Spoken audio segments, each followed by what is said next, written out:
एक बार देवर्षि नारद यमलोक में यमराज से मिलने के लिए पधारते हैं। देवर्षि को देखकर यमराज भी उनका स्वागत करते हैं और पूछते हैं, हे देवर्षि, आज यमलोक में आने का क्या प्रयोजन है? मैं आपकी किस प्रकार से सहायता कर सकता हूं? तब देवर्षि नारद कहते हैं, हे धर्मराज, आप तो न्याय के देवता हैं। मनुष्यों को उनके पाप और पुण्य कर्मों के आधार पर आप उन्हें स्वर्ग अथवा नरक में डालते हैं। इसीलिए आपको स्वर्ग और नरक लोक के बारे में सब कुछ पता है।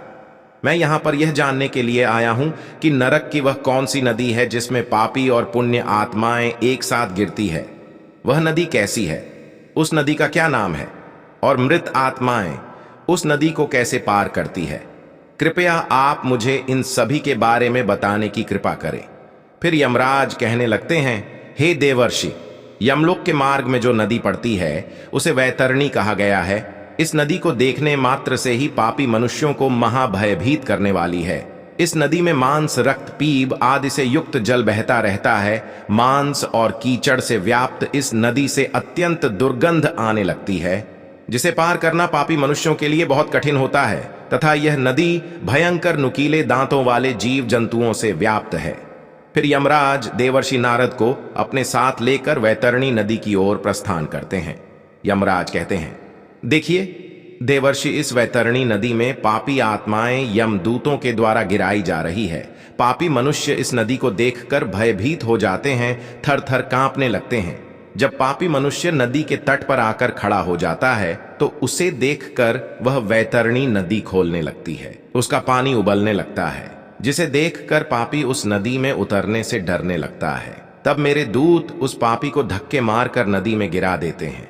उस पापी के नदी में गिरते ही नदी का जल तुरंत खोलने लगता है, जिससे उस पापी को असहनीय वेदना होने लगती है। उसका अंग अंग जलने लगता है, जोर जोर से चीखने चिल्लाने लगता है, किंतु किसी को भी उन पर दया नहीं आती है।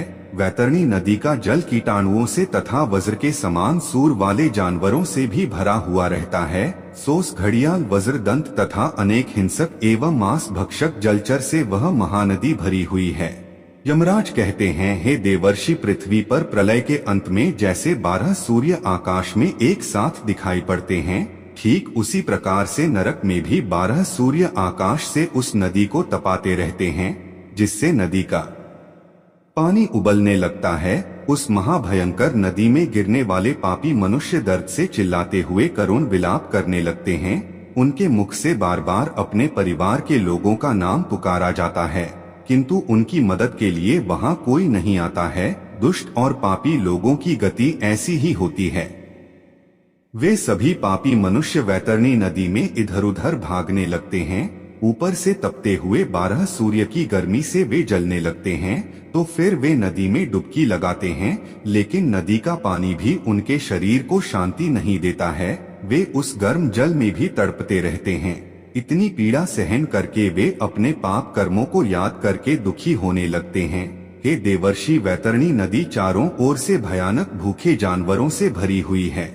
वे सभी नुकीले दांतों वाले जानवर नदी में गिरने वाले प्राणियों को काटते रहते हैं, उन्हें कच्चा चबाने लगते हैं। सभी पापी लोग उन भयानक जानवरों को देखकर इधर उधर भागने लगते हैं, लेकिन फिर भी वे खुद की रक्षा नहीं कर पाते। फिर देवर्षि कहते हैं, हे धर्मराज, फिर जो लोग पुण्यवान होते हैं वे इस नदी को किस प्रकार से पार करते हैं? यमराज कहते हैं, हे देवर्षि, पुण्य करने वाले मनुष्य को यह वैतरणी नदी सुख प्रदान करने वाली होती है। इस नदी में गिरने पर उन्हें परमानंद की प्राप्ति होती है। इस नदी में अत्यंत सुंदर सोने से बनी हुई नौका है। उन नौकाओं में सवार मल्लाह उन नदी के तट पर आए हुए पुण्यवान मनुष्यों का स्वागत करते हैं और उन्हें प्रेम पूर्वक कहते हैं, हे महात्मा जन, आप इस नौका में सवार हो जाओ और सुख पूर्वक वैतरणी नदी को पार करो। जिसने पृथ्वी लोक पर पुण्य किए हुए होते हैं वही मनुष्य इन नौकाओं में बैठने के योग्य होता है। जो लोग पापी होते हैं उन्हें नदी के तट पर खड़े मेरे दूत धक्के मारकर नदी में गिरा देते हैं और नदी में मौजूद कौ, बगुला, उलूक आदि पक्षी उस पापी के शरीर पर चोट से प्रहार करने लगते हैं। पुण्यवान मनुष्यों को नदी का जल अत्यंत सुंदर और पवित्र दिखाई पड़ता है। उन्हें उस नौका में बैठने पर किसी प्रकार का कष्ट नहीं होता है। और वे जल्दी ही उस महान नदी को पार करके आगे चले जाते हैं। वे जब आगे इस नदी में चलने लगते हैं तो नदी में मौजूद हिंसक पशु उन्हें किसी भी प्रकार का कष्ट नहीं देते हैं। वे शांति से उन भयानक जानवरों के बीच में से चलने लगते हैं। फिर देवर्षि यमराज से कहते हैं, हे धर्मराज, कौन से पाप करने पर मनुष्य को इस महाभयंकर नदी में गिराया जाता है? यमराज कहने लगते हैं, हे देवर्षि, जो मूर्ख मनुष्य ईश्वर की, अपने गुरु की, अपने माता पिता की तथा अपने पूर्वजों की निंदा करता है, उनका अपमान करते हैं, बुढ़ापे में उनका सहारा बनने के बजाय उन्हें धक्के मारकर घर से बाहर निकाल देता है, उस पापी को इस वैतरणी नदी में गिराया जाता है। जो मूर्ख पुरुष अपनी पतिव्रता, सुशील और धर्मपरायण पत्नी का त्याग कर देता है, उसके साथ हिंसा करता है, उसका अपमान करता है, उस पापी को भी वैतरणी नदी के तट पर लाकर धक्के मारकर नदी के अंदर गिराया जाता है। हे देवर्षि, जो मनुष्य उसकी शरण में आए हुए मित्र, साधु, सन्यासी, बालक तथा बूढ़े लोगों का वध करता है, जो शरण में आई हुई स्त्री के साथ अनैतिक कार्य करता है, उसे भी इस नदी में गिराया जाता है।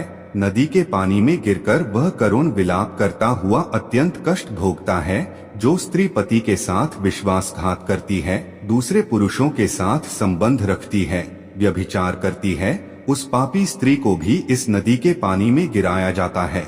बड़े सूंड वाले जानवर, घड़ियाल आदि उस स्त्री पर झपट्टा मारते हैं और वह उनसे बचते बचते इस नदी के पानी में आगे चलने लगती है। जो पापी मनुष्य शांत और कमजोर लोगों को अकारण ही दुख देता है, पैसे की हेराफेरी करता है, वह भी इस नदी में गिरता है और कृमि उसका भक्षण करते हैं। जो मनुष्य पूज्य जनों तथा गुरुजनों को वचन देता है और बाद में उस वचन का पालन नहीं करता है, मैंने ऐसा वचन दिया ही नहीं, ऐसा कहकर झूठ बोलता है, तो उसका भी वास इसी नदी में होता है और विषैले सर्प उसे डसने लगते हैं।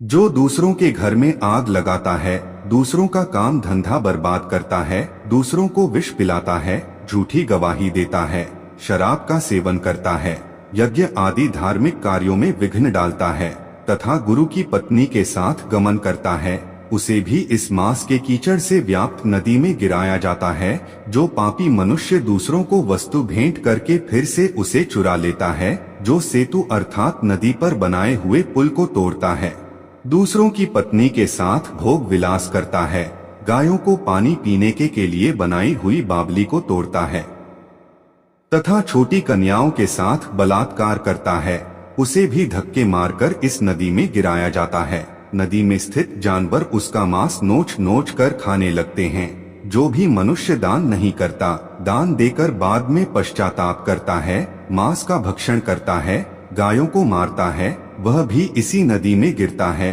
अहंकारी, दूसरों की झूठी प्रशंसा करने वाला, गर्भपात कराने वाला भी इसी नदी में गिराया जाता है।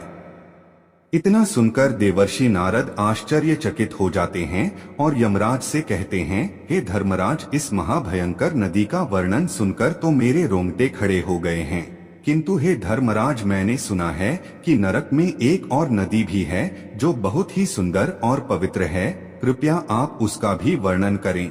फिर धर्मराज कहते हैं, हे देवर्षि, इस वैतरणी नदी को पार करने के लिए मनुष्य को 17 दिन का समय लगता है और वह 18वां दिन मेरे नगर में पहुंचता है, जिसे यमपुरी कहा जाता है।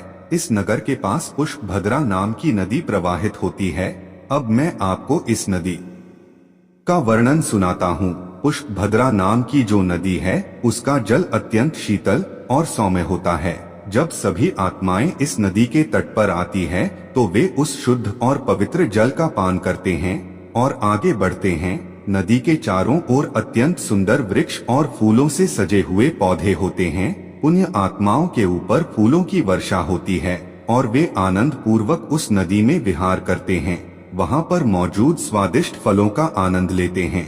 उस नदी के तट पर एक अत्यंत सुंदर वट वृक्ष है, जहाँ पर सभी आत्माएं विश्राम करती है, किंतु यम के दूत पापी आत्माओं को वहाँ पर विश्राम करने नहीं देते हैं।